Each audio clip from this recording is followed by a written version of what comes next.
Something seismic just happened at the White House. Standing beside President Donald Trump, Elon Musk delivered what many expected to be a farewell. Instead, it was a warning. The DOGE influence will only grow stronger. Today, it's about a man named Elon, and he's one of the greatest business leaders and innovators the world has ever produced. He stepped forward to put his very great talents into the service of our nation, and we appreciate it. And I just want to say that Elon has worked tirelessly helping lead the most sweeping and consequential government reform program. The press conference that marked Musk's exit from the Trump administration was anything but conventional. It opened with the kind of curveball only Trump could throw. Inside the Oval Office, seated next to Musk, Trump kicked things off not with policy, but with praise and a broadcast stunt. It's a tremendous honor to be with Elon. He's a friend, and he's done an incredible job. He didn't need this, Trump began, and we all know government can get a little nasty from time to time. Then came the twist. If you don't mind, I'd like to play a little something, Trump said, signaling the media to watch. He hijacked the cameras to play a CNBC segment featuring Joe Kernan and Rick Santelli, who praised rising personal income and a sharply reduced trade deficit. This just came out, Trump noted. Let's watch it together. The clip ran. Every camera in the room captured it. But what came next landed harder than any economic number. Musk stood to speak, not as a tech tycoon, but as a man who had willingly stepped into one of the messiest systems on Earth, hoping to fix it from the inside. Well, Musk began.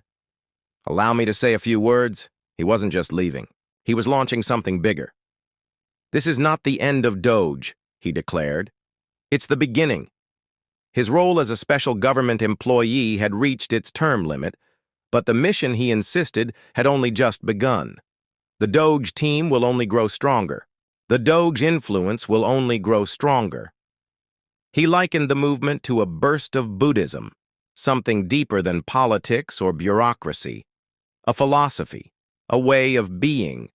It's already spreading throughout the government, he said, and I'm confident we'll ultimately see over $1 trillion saved through reduced fraud, waste, and inefficiency. But Musk's legacy, he said, wouldn't be counted in headlines. It would be measured in momentum. According to investor Kevin O'Leary, that momentum had already begun to shift public thinking. DOGE isn't just a fiscal idea, O'Leary said in a recent interview. It's a psychological shift. He credited Musk with injecting the concept of nonpartisan auditing into the minds of taxpayers across the country. DOGE is a good idea, O'Leary said. It just is. The real accomplishment wasn't just financial, it was cultural. The belief that government waste could be tackled, regardless of who's in charge, had gone mainstream, and that evolution didn't go unnoticed by the press. When the floor opened to questions, things turned. Fox News' Peter Doocy asked the inevitable. The president mentioned the slings and arrows you endured at DOGE. How did you handle it? Musk didn't flinch. Some of the media in this room were the ones slinging them. Then came the flashpoint.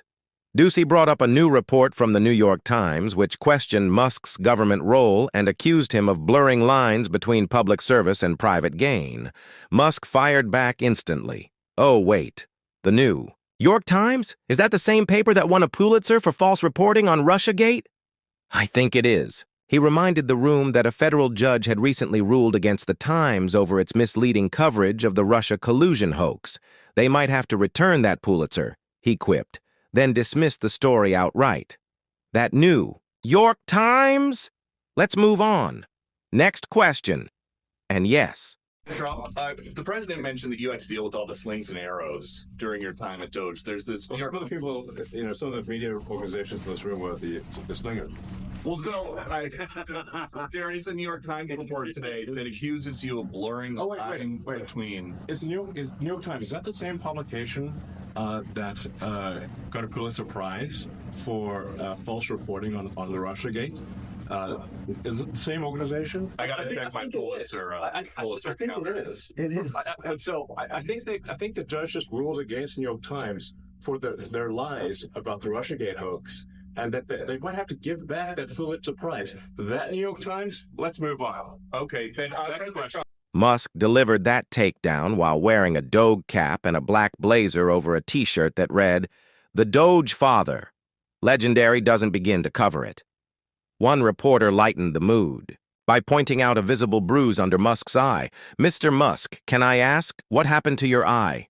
Musk grinned. "Well, I wasn't in France," he joked, referencing Brigitte Macron's infamous slap incident. Then he clarified, "I was just playing with little X. I told him to go ahead and punch me in the face. And, well, turns out a 5-year-old can actually pack a punch." Before he could finish, Trump jumped in. "X did that? If you knew X, you'd know. He could absolutely do that." I ask quickly, Mr. Musk, is your eye okay? What happened to your eye? I noticed there's a bruise there. Well, I wasn't anywhere near France, so. What does that mean? No. I didn't notice that. First lady of France. I didn't notice. I just wasn't around with Lil X, and I said, "Go ahead, punch me in the face," and he did. Turns out, even a 5-year-old punching you in the face actually does. That was X that did? X could do it. If you knew X. I saw the bomb right now. I didn't really feel much at the time, and I guess it bruises up. But I just wasn't around with the kids. I didn't notice it, actually. As the event neared its end, Musk reflected one last time, not just on Doge, but on the system he tried to shake. "There are many things in government that exist because of the banal evil of bureaucracy," he said. His tone shifted to serious. He offered a raw diagnosis of a system that doesn't solve problems. It survives them. "Frankly, the government functions through complaint minimization," Musk explained. "If someone tries to stop the spending, someone else complains. And then their manager tells them it's not worth the trouble." He quoted economist Milton Friedman. "Money is spent most poorly when it's someone else's money being spent on people you don't know." That, Musk said, is how federal spending works. And fixing it, almost impossible. "You can't even really blame the individuals," he added. "It's the system itself." Still, Musk closed with hope. "I think this was an important thing, a necessary thing, and I believe it will have a positive impact going forward." The message was crystal clear. Musk may be stepping away, but the Doge revolution was just getting started. No matter how this chapter ends, one thing is undeniable: Elon Musk did what few ever dared.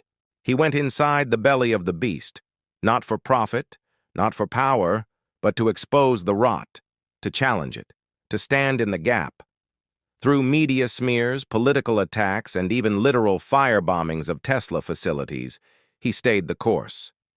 He didn't have to, but he did, for the people. And for those who witnessed the era of Doge, Elon Musk will remain one thing above all: a legend who made it real.